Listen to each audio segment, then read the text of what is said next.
Hey guys! So for our afternoon readings that are going to happen on Wednesdays, we have some crafts that we will make available to you. You can pick them up via curbside service, which would be just parking in a parking space at the library, giving us a call, and then we put them out on our curbside pickup table for you. Or you can come visit us while we do our afternoon feeding program. And that takes place Monday through Friday from 4 to 5:30, and that is at the back door entrance of the library. And so the crafts that we're going to be doing for these couple of chapters is a fill in the blank. So it's kind of like Mad Libs, but it's for the books that we're doing. Before we get started reading, I would like to take the time to thank HarperCollins Publishers for giving us permission to read these books. Thank you. Good afternoon, children. How do you do? It is Wednesday. You are here. I am here. I am Miss Linda, a librarian and, as fate would have it, a storyteller. It is with a great deal of regret that it is my solemn duty to relay to you the story of the Baudelaire orphans, 3 bright children whose life played out into a series of events that one could call unfortunate. A series of unfortunate events. Book 1, The Bad Beginning. Chapter 1. If you are interested in stories with happy endings, you would be better off reading some other book.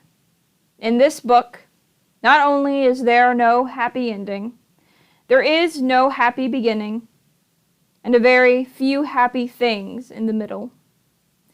This is because not very many happy things happened in the lives of the 3 Baudelaire youngsters. Violet, Klaus, and Sonny Baudelaire were intelligent children, and they were charming and resourceful and had pleasant facial features. But they were extremely unlucky, and most everything that happened to them was rife with misfortune, misery, and despair. I'm sorry to tell you this, but that is how the story goes. Their misfortune began one day at Briny Beach. The 3 Baudelaire children lived with their parents in an enormous mansion at the heart of a dirty and busy city, and occasionally their parents gave them permission to take a rickety trolley. The word rickety, you probably know, here means unsteady or likely to collapse, alone to the seashore, where they would spend the day as a sort of vacation as long as they were home for dinner. This particular morning it was gray and cloudy, which didn't bother the Baudelaire youngsters one bit. When it was hot and sunny, Briny Beach was crowded with tourists, and it was impossible to find a good place to lay one's blanket. On gray and cloudy days, the Baudelaires had the beach to themselves, to do what they liked. Violet Baudelaire, the eldest, liked to skip rocks. Like most 14-year-olds, she was right-handed, so the rocks skipped farther across the murky water when Violet used her right hand than when she used her left. As she skipped rocks, she was looking out at the horizon and thinking about an invention she wanted to build. Anyone who knew Violet well could tell she was thinking hard because her long hair was tied up in a ribbon to keep it out of her eyes.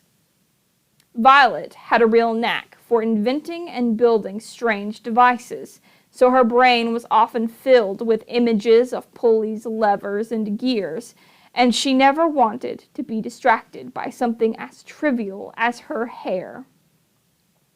This morning, she was thinking about how to construct a device that could retrieve a rock after you had skipped it into the ocean.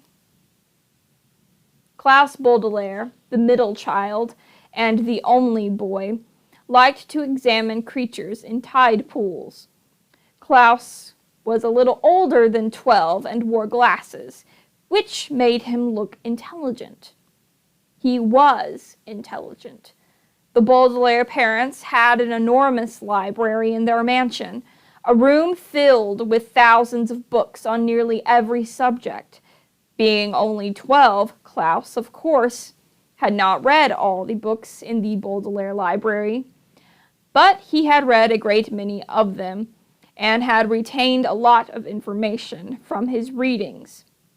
He knew how to tell an alligator from a crocodile, and he knew much about the tiny, slimy animals found at Briny Beach, which he was examining now. Sunny Baudelaire, the youngest, liked to bite things. She was an infant, and very small for her age, scarcely larger than a boot. What she lacked in size, however, she made up for with the size and sharpness of her 4 teeth. Sunny was at an age where one mostly speaks in a series of unintelligible shrieks, except when she used the few actual words in her vocabulary, like bottle, mommy, and bite. Most people had trouble understanding what it was that Sunny was saying. For instance, this morning, she was saying gack over and over, which probably meant, look at that mysterious figure emerging from the fog. Sure enough, in the distance, along the misty shore of Briny Beach, there could be seen a tall figure striding toward the Baudelaire children. Sunny had already been staring and shrieking at the figure for some time when Klaus looked up from the spiny crab he was examining and saw it too. He reached over and touched Violet's arm, bringing her out of her inventing thoughts. "Look at that," Klaus said, and pointed toward the figure. It was drawing closer, and the children could see a few details. It was about the size of an adult, except its head was tall and rather square. "What do you think it is?" Violet asked. "I don't know," Klaus said, squinting at it, "but it seems to be moving right toward us." "We're alone on the beach," Violet said, a little nervously. "There's nobody else it could be moving toward." She felt the slender, smooth stone in her left hand, which she had been about to try and skip as far as she could. She had a sudden thought to throw it at the figure, because it seemed so frightening. "It only seems scary," Klaus said, as if reading his sister's thoughts, "because of all the mist." This was true. As the figure reached them, the children saw with relief that it was not anybody frightening at all, but somebody they knew. Mr. Poe. Mr. Poe was a friend of Mr. and Mrs. Baudelaire's, whom the children had met many times at dinner parties. One of the things Violet, Klaus, and Sunny really liked about their parents was that they didn't send their children away when they had company over, but allowed them to join the adults at the dinner table and participate in the conversation as long as they helped clear the table. The children remembered Mr. Poe because he always had a cold and was constantly excusing himself from the table to have a fit of coughing in the next room. Mr. Poe took off his top hat, which made his head look large and square in the fog, and stood for a moment, coughing loudly into a white handkerchief.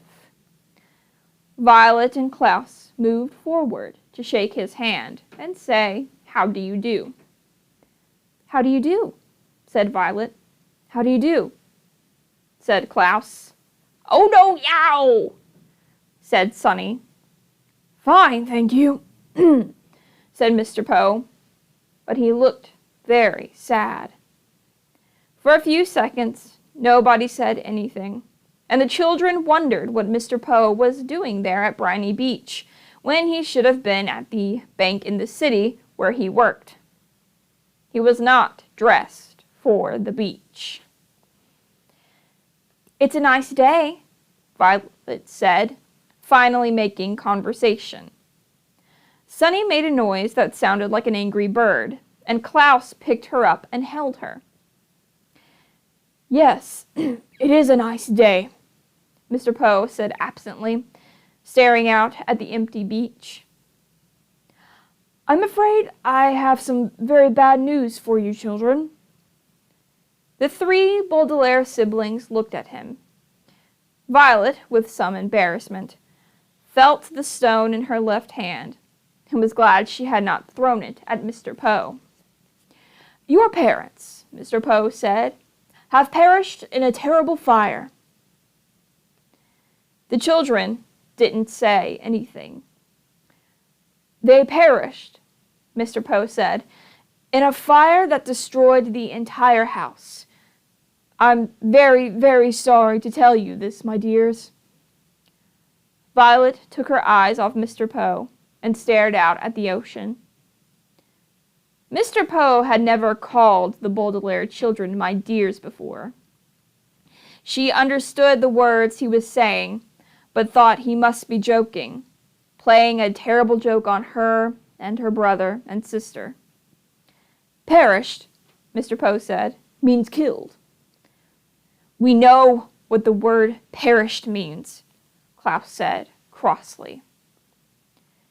He did know what the word perished meant, but he was still having trouble understanding exactly what it was that Mr. Poe had said. It seemed to him that Mr. Poe must somehow misspoken. The fire department arrived, of course, Mr. Poe said, but they were too late. The entire house was engulfed in fire. It burned to the ground. Klaus pictured all the books in the library going up in flames. Now he'd never read all of them. Mr. Poe coughed several times into his handkerchief before continuing. I was sent to retrieve you here, to take you to my home, where you'll stay for some time while we figure things out. I am the executor of your parents' estate. That means I will be handling their enormous fortune and figuring out where you children will go. When Violet comes of age, the fortune will be yours, but the bank will take charge of it until you are old enough. Although he said he was the executor, Violet felt like Mr. Poe was the executioner. He had simply walked down the beach to them and changed their lives forever. Come with me, Mr. Poe said, and held out his hand. In order to take it, Violet had to drop the stone she was holding.